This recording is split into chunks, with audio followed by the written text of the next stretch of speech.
अचानक से सामने आ गया है दुनिया का सबसे खतरनाक परमाणु बम वर्षक विमान। जानेंगे किस तरीके से इजराइल हमास युद्ध के बीच ये टेंशन दे रहा है। तो वहीं दूसरी तरफ तुमने अगर युवान नहीं यूज किया तो बर्बाद हो जाओगे। चाइना भारत को धमका रहा है या समझा रहा है। जानेंगे जियोपॉलिटिक्स में क्या कुछ चल रहा है। आइए जानते हैं इन खबरों को विस्तार से। स्क्रीन पर एक वीडियो दिख रहा है आपको। ये वीडियो चौंकाने वाला वीडियो है। क्यों चौंकाने वाला वीडियो है? क्योंकि अमेरिका ने हाल ही में न्यूक्लियर ग्रेविटी बम बनाने का फैसला लेने के बाद अपने B-21 बम वर्षक विमान को भी एक्टिव कर दिया है। शुक्रवार को कैलिफोर्निया में अमेरिकी एयरफोर्स के एयरक्राफ्ट मैन्युफैक्चरिंग प्लांट के बाहर ये विमान अभ्यास करते देखे गए। प्लांट के बाहर से कुछ तस्वीरें और वीडियो फुटेज सामने आए हैं। इनमें पहली बार B-21 रेडर को F-16 विमान के साथ हवा में उड़ान भरते हुए देखा जा सकता है। B-21 की इस उड़ान के बारे में माना जा रहा है कि शुक्रवार को ये कैलिफोर्निया से एडवर्ड्स वायुसेना बेस में भेजा गया। एडवर्ड्स एयरफोर्स बेस में पहले से ही इस खतरनाक एयरक्राफ्ट की उड़ान की औपचारिक परीक्षण होगी। करीब $639 मिलियन कीमत वाला ये विमान बेहद आधुनिक तकनीक से जुड़ा हुआ है। इनको अमेरिका के भविष्य के हवाई परमाणु हथियार बेड़े की रीढ़ कहा जा रहा है। इनको बेहद कड़ी सुरक्षा वाले लक्ष्यों पर हमला करने और वहां से बच निकलने में सक्षम बनाते हुए डिजाइन किया गया है। रेडर को अमेरिका और उसके सहयोगियों के खिलाफ हमलों को रोकने के लिए डिजाइन किया गया है। इसके बहुप्रतीक्षित टेक ऑफ से चीन और रूस जैसे परमाणु सशस्त्र प्रतिद्वंदियों के खतरे से भी अमेरिका निपट सकता है। ऐसे में शुक्रवार को इन विमानों की उड़ान को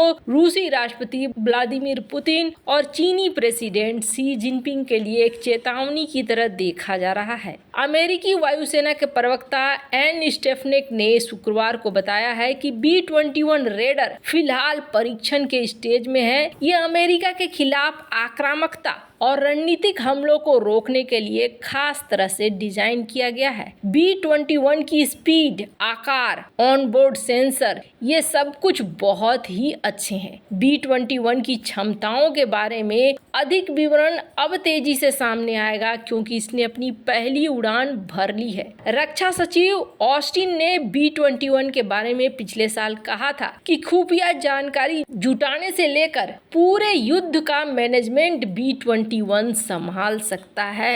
और ये ऐसे समय में हो रहा है जिस समय में दुनिया भर में पहले से ही हड़कंप मचा हुआ है। इजराइल हमास युद्ध के बाद सब कुछ में देखा जा रहा है बदलाव आता हुआ।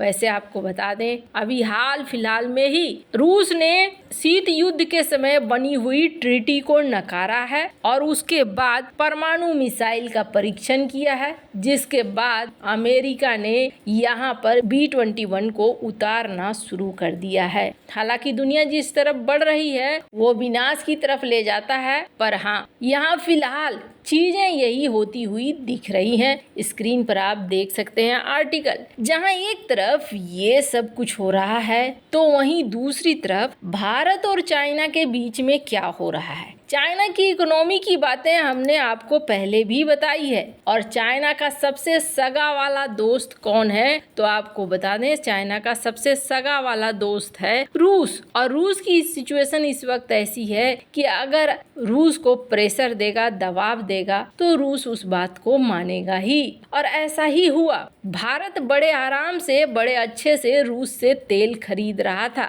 और रूपी और रूबल में व्यापार कर रहा था। सब कुछ अच्छा चल रहा था, पर अचानक से रूस ने भारत के सामने एक शर्त रख दी और ये शर्त थी कि आप हमारा जो पेमेंट करना है वो पेमेंट आप हमें करो, युआन में। और आपको बता दें भारत ने क्या किया, भारत ने युआन में पेमेंट करने से इनकार कर दिया और भारत ने कहा कि ये हमारे लिए सही नहीं है, हम युआन में पेमेंट नहीं कर सकते हैं। अब यहाँ पर से ही विवाद उठना शुरू हुआ और आखिरकार भारत को धमकाया या समझाया चाइना ने क्या, उस पर भी बात करेंगे। पर जरा युआन के बारे में देख लेते हैं। आपको बता दें ये बात बिल्कुल सही है, अपने दुश्मन की भी मजबूती और कमजोरी दोनों जाननी चाहिए। चाइना का युआन, इसने कुछ समय पहले सितंबर महीने तक ये खबर आई थी, स्क्रीन पर आप आर्टिकल देख सकते हैं कि बड़ा अच्छा परफॉर्मेंस दिया इसने और इसके तहत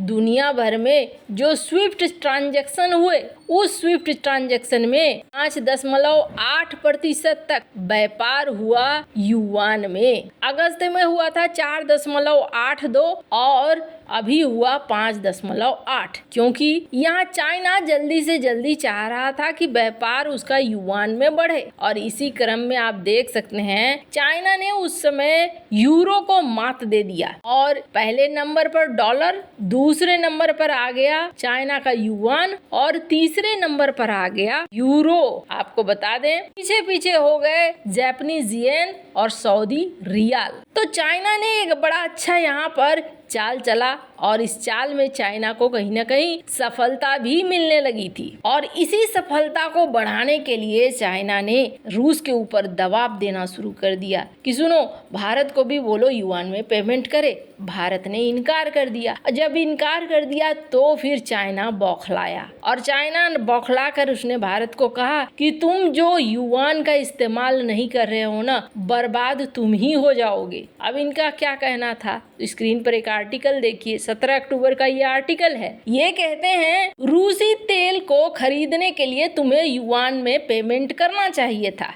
लेकिन तुमने युआन में पेमेंट नहीं किया। तुम अनकंफर्टेबल हो गए युआन में पेमेंट करने के लिए। लेकिन याद रखो 7 कार्गो का पैसा रुक गया है और आपने इसका सेटलमेंट नहीं किया है। ये चीजें आपको ही हर्ट करेंगी क्योंकि स्विफ्ट सिस्टम से रूस हो गया है बाहर और आपके लिए ये बढ़िया नहीं है। और दूसरी बात, आप जो चाहते हैं रूपी में सेटलमेंट करना, रूस के लिए कहीं से भी अच्छा नहीं है। अब यहाँ पर इन्होंने नमक मिर्ची भी लगाना शुरू कर दिया। इन्होंने कहा कि अगर रुपए में व्यापार करता है रूस, तो रूस के पास तो कोई ऑप्शन नहीं बच जाएगा सिवाय इसके कि रूस भारत के बने हुए चीजों को खरीदे। तो रूस ऐसा क्यों करेगा, इसलिए आप युआन में पेमेंट कीजिए। युआन में अगर आप पेमेंट करेंगे तो हमारे लिए यहाँ पर फायदा होगा क्योंकि रूस भी व्यापार कर सकेगा। दुनिया भर की सेटलमेंट हो रही है। इनका कहना था कि दुनिया भर में जो सेटलमेंट हो रही है युआन की, दुनिया में बड़े बड़े देश इस्तेमाल कर रहे हैं, इसलिए आप भी हमें पेमेंट करिए युआन में और आगे बढ़ने में मदद कीजिए। खैर इनका कहना है वरना भारत की तेल कंपनियां बर्बाद हो जाएंगी, लेकिन इसके उलट भारत का ही दिमाग काम आया। वैसे इन सब मामले में आपकी क्या राय है, कमेंट कर जरूर बताएं। जल्द मिलते हैं अगले वीडियो में नई खबर के साथ।